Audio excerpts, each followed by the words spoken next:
So guys, we've just finished our multiple birth antenatal classes.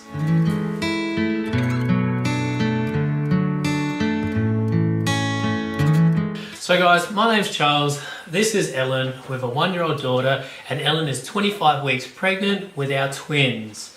So we've just finished our multiple birth antenatal classes. And then these were 3 2-hour classes. Basically the way that these classes were structured was lesson 1 was the pregnancy before and during the birth. Lesson 2 was going home, the practical issues, organisation, good routines and equipment.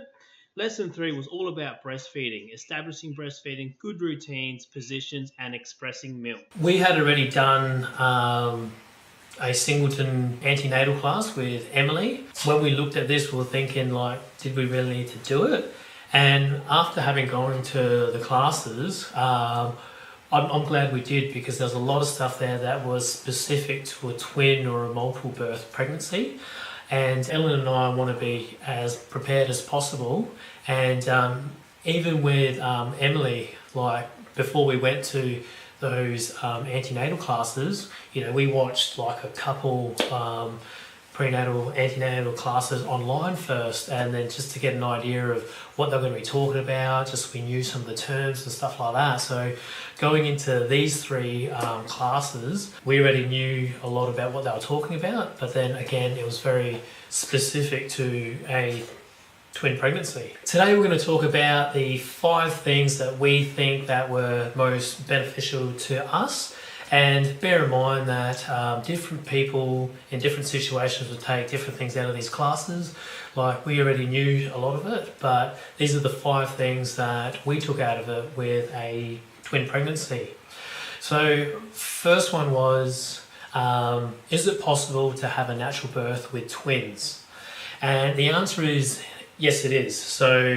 But there are some stipulations. So it is preferred that you've had a natural labour before, and also twin A, or the first baby, needs to be head down. Twin B can be breech or head down, that's fine. But if the baby's sitting transverse, then they won't attempt it and you'll have to have a C-section. You need all those sort of situations to be going your way, and then you're all good to have a natural birth. You are required to have an epidural in place though, so they'll put it in, make sure it's working, and then you can actually ask to have it stopped. As long as it's in place, they need that for in case of emergency. They also need it because once twin A has been born, often they'll have to do an exam, an internal exam, to manipulate baby B into the right position for birth. The second thing that we thought was very interesting, more than likely most people will have a C-section, and we went through the procedure of having a planned C-section, but then also having an emergency C-section. So that's everything from, you know, the type of questions they'll ask you beforehand, the preparations, going into the surgery. But then what was also interesting was that she drew out a mud map of who was in the room, what is their role in the room, and just laid that all out. And it was interesting to see like how many people were actually going to be in there, because in the end it was something like 7 or 8 people. Yeah. And you know, that's crazy. But it's so when you go into the surgery room, you know what everyone's doing there, and you're not overwhelmed with so many people in the room. Yeah.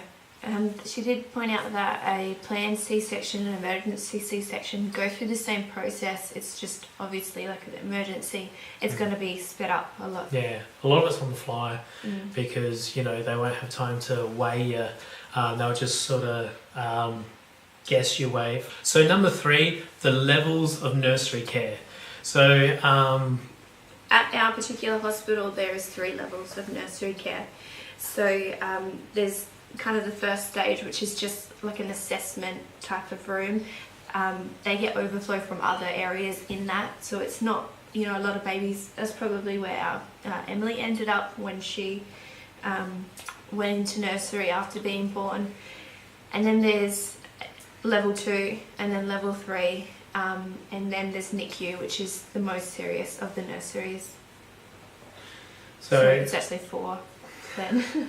So yeah, the reason why Emily went to the nursery when she was born is because she swallowed some meconium because she was in distress when she was being born, and she had that all in her nose and in her lungs, and they sucked that out, and then that dropped her AGAR score down. Her AGAR score down. So they just wanted to monitor some stuff till that went back up. And like we were in the nursery for about an hour or so, and then they brought Emily and myself, because I went with her, back to mum. So they also said that we should be prepared that baby will be in nursery up until about 40 weeks gestation. So if we have them at 32 weeks, be prepared they could be in there for 8 weeks. It's just kind of the midwife said it's her way of getting people ready for that. If you plan that your baby's in there, it's not going to be such a shock to you. Just think about, a normal pregnancy is a 40-week term, and even if you go say 36, there's a possibility that your baby may be in the nursery for another 4 weeks, but that's not saying that it's definite. If everything's going well and everything's looking good, then they can get discharged early as well. One thing she kept on telling us was that reiterating. Yeah. Is that they're in there for help. It's not necessarily meaning that there's anything wrong with the babies. They're just getting some extra help. From 32 weeks onwards, they would need help with breathing and with feeding. From 34 weeks, it would be mainly just help with feeding. And that's because the sucking swallow reflex isn't developed until 36 weeks. So baby can actually suck and swallow, but baby has a hard time swallowing, breathing, all of the rest of it. They get really tired, so they need some help. Yeah, and that's one of the main reasons why with a twin pregnancy, they say, with identical twin pregnancy, they say 36 weeks is the earliest, because they're looking for the earliest amount of time that they can be born with having the essential skills to survive, and the main one is that suck and swallow reflex. Number 4, what support is around. So one of the things that they were talking about is, obviously having a twin pregnancy, having twins is very full on, and it's often hard to juggle looking after 2 kids, maintaining the household, cleaning, cooking, and then even when I go back to work, maintaining all that. So they're saying, like, look out for people who can support you, and that comes in a variety of different ways. I mean, the obvious ones is your family, friends, and even your neighbours. People that generally care about you. Something that they did say was, have 2 or 3 people just on notice, whether it's during the day or in the middle of the night, that could just come round and, kind of like if you're near breaking point, that can just come in and then just give you a bit of support, whether that's, looking after your little ones for 15, 20 minutes, an hour, just any other support that they can have, just to help you get on top of everything, because it will get really overwhelming. Also, the hospitals have midwives that come out and that can help out. That's usually for the first 6 weeks. Yeah. And then from there you would have the community nurses that come from the child and youth health centres. They'll come and do an assessment. Usually it's just a once-off. But they will, from there, if they see you need more help, they'll recommend follow-ups. The other thing is your local multiple birth association. So we're very fortunate in South Australia that our multiple birth association actually gets funding for some nanny care.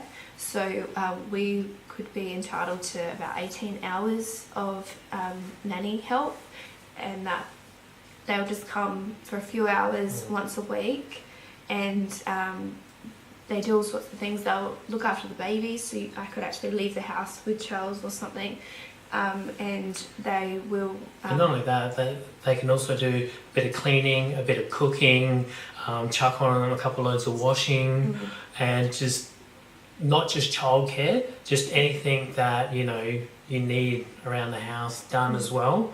And then again, that's just to help you get on top of all the stuff that you need to run the household and look after these babies. And obviously, like in our case, we've got Emily, who's 1.5, and then we've got the 2 babies coming along, and we're going to have 3 under 2. You're a dick. It also was about not just who's there to support you, but planning ahead of things. So your local shops, will someone come out and bring a trolley to you? Where will you park? Things like that. I'm very fortunate. My local shop, I will have the store manager come and assist me and my children to get out of the car. You've got was it creche in store? Yes, got a team of staff. But not only that, also start thinking about if you want to do some online shopping, so you don't have to try and leave the house with 2, 3 kids, and just stuff like that as well. So a lot of stuff that you can plan in advance to make this time a lot easier for us. So that session was all about being prepared, and that meant as well what is essential to having babies. Obviously we have a daughter, so we've had to go through this before. We've bought the car seats, we've bought the pram, and we've done all that, and we're doing that again, but it was going through what they would say is essential, and then there's some things that I would throw out, or other mums would throw out and say that's essential for us, and it's not necessarily essential for everyone, but it's if you've done it before, what works for you. Like something like a baby carrier is one of my essentials, but other people might not find that. They're saying that as well, each child's different as well, so what worked with Emily might not work with these twins. But some of the stuff that they thought was essentials, like baby pumps, they didn't think that a bouncer was essential, anything like that, but in our experience it was essential. There was a period there where Emily wouldn't go to sleep without a bouncer, and would find ourselves often just sitting there for 40 minutes, just sitting there, just bouncing her, and if we stopped, she'd wake up. So.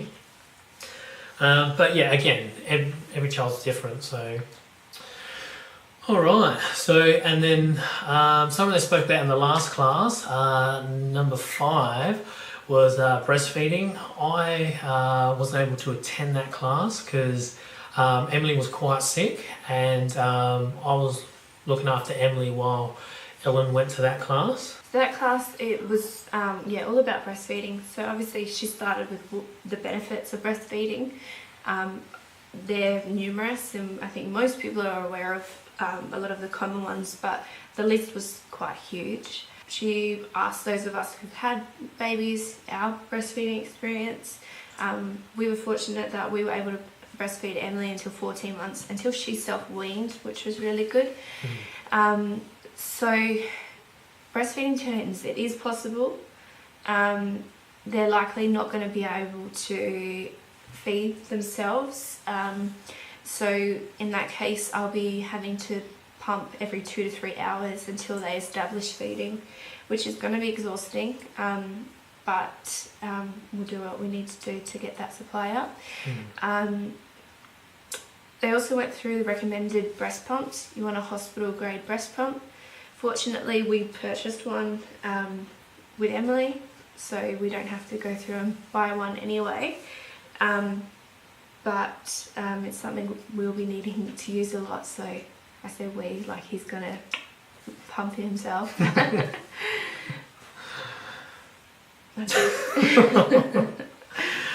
Breastfeeding, that was it.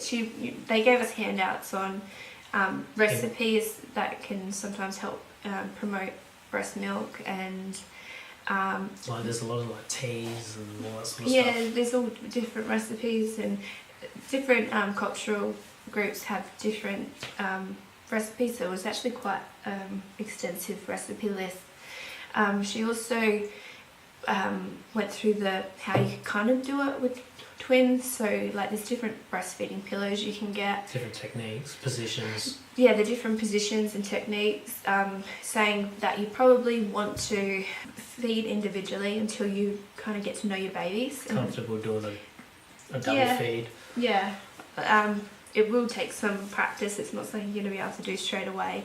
Obviously, or if you've breastfed before, you know, like it takes like an hour when they're really little. So you want to individual feed them because one twin might be a guts and the other one's a bit slow, and you want to kind of get used to each baby's feeding habit. Each baby's feeding habits. I'm really tired. I told you I was tired. So guys, we touched a little bit on some of the stuff that, you know, we're getting for the babies, what equipment we have and what we're planning on getting, and maybe looking at a bit more of the budget and stuff like that. So that's another video that we're planning on doing down the track. For now, we'll call it there. Guys, if you're pregnant with twins, have twins, interested to see what we have going on, you're parents of a heart kid, if you tick any of these boxes, keep watching. pretty much. Guys, we'll have the link for Heart Kids in the description if you guys would like to donate. But thank you for watching. Look out for the upcoming videos. Better yet, subscribe and hit that notification bell. Thanks for watching. We'll see you in the next one.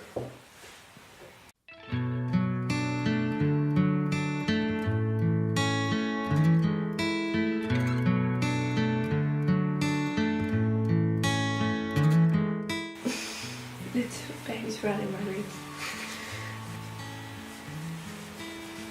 What's that look? What? You looked at me funny.